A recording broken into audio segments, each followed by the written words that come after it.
In my practice, I work with things that relates to painting in a way, and my work is sort of a mixture between.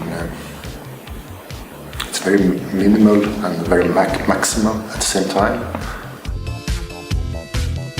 Yeah, I think where it all started for me was maybe the graffiti, and that's where I kind of got into the creative world and somehow found the energy of creating something and finding the need. I went to Washington, D.C. for a year, and then I applied for New York University just to write, because I wanted to become a journalist. I got to New York and I couldn't write in English so well. And so I took a photo course in the summer and I fell in love with the medium so much. I loved being in the darkroom. Romania in the beginning of 2000, it was quite sort of dry or let's say closed. And my approach was kind of always being a renegade, always sort of a rebel. I'm often using daily life material, things that I have around me and things that people can recognize. I could say that I'm a collector, that I'm collecting different things and I bring them together. During my studies, the master's studies in London, I think there I started to understand how to position myself in this world and trying to find my own voice. I just loved taking pictures, and already then I took pictures of girls. I don't think I ever took anything else. And I also fell in love with the city, and then I met such a beautiful community of women and girls and creatives, and it was just really remarkable years, those years that I was in New York. I lived there until 2003, and then I moved to Amsterdam. In one performance, for example, called Action is Guilt, Method to Mickey Rourke. This performance was done with, in collaboration with a retired bodybuilder, the Italian's absolute champion in bodybuilding back in the 90s. And it was a dialogue between myself and him.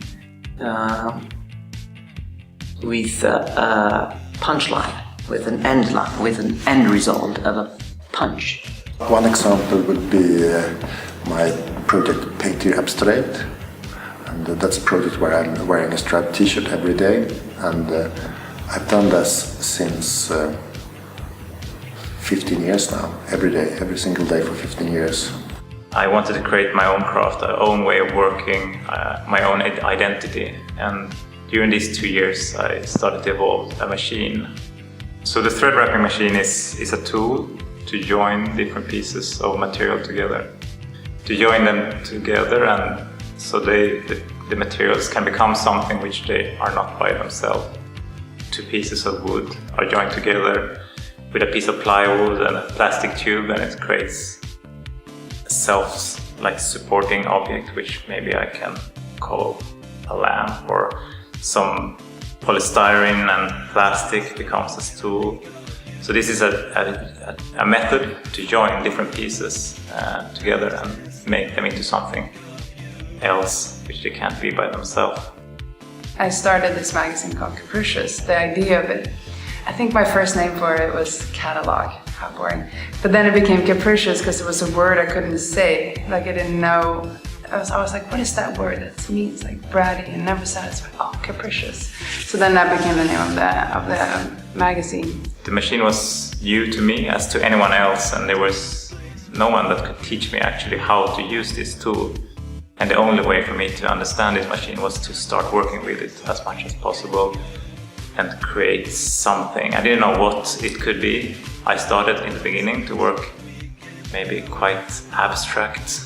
I put something together and I tried to understand how this could be used and to find an application also relating to my previous educations and my previous kind of context where I've been. I mean, in the furniture making, cabinet making furnitures. I saw a possibility that this could maybe be applied onto something like that. So I decided, okay, this is a strong joint. The machine is wrapping the threads around and it joins this firmly together. So I decided to make furnitures.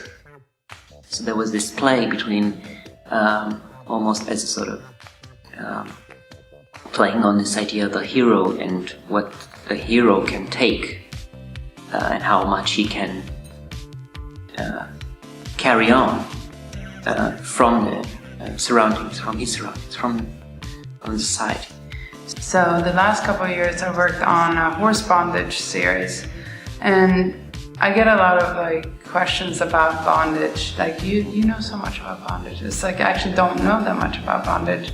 But for me, what I was interested in with the horse bondage work is that I wanted to see what happened when you tie up a horse. Like if you pull their limbs, or you pull down the neck to their legs, or if you tie a girl to them, like how will they react? And I mean, 99% is like total submission, which is so crazy to me because these are huge animals and they just kind of totally go into this kind of meditative state. They sink and allow and just so much trust from them to the humans, and that blows my mind how they can trust us so much. And I also have this project, Science of Abstraction, where I'm collecting abstractions in my daily life with my camera. So I have more than 50,000 images of abstraction in my daily life, and it could be the image of a facade of a building, or it could be street signs, or whatever. I don't want to have control of everything. I want my projects to be a bit open, so I'm not sure myself what's going to happen. And to bring in other people to make decisions. For me, it's been very important to be be outspoken about being a queer artist, and I think I would never not say that. It's never been a question for me. It's always been something that I see myself as, and a lot of the things I've done around Capricious and the publishing and the galleries, it's been around supporting queer artists in journals and magazines. The performance that I'm working on right now is for the Venice Biennale. It is called the Finnish method, and this Finnish method is actually relates to the sort of design principles that Martella housed is a powerhouse. Martella is a furniture design house based in Helsinki, and they have a very interesting sort of approach to an existential approach to design that plays on the ontological design. So that their products are not so much talking about the product itself, but it talks about an attitude that the products can give. And I've been photographing a lot of the same girls over the years, and we've kind of grown up together. Sometimes we float apart and then we become friends again, but it's there's maybe 4 or 5 girls that are really reoccurring in my work. I always loved horses. Horses have been a really big part of my life, and it's been kind of during my angsty teenage years was kind of my saviors.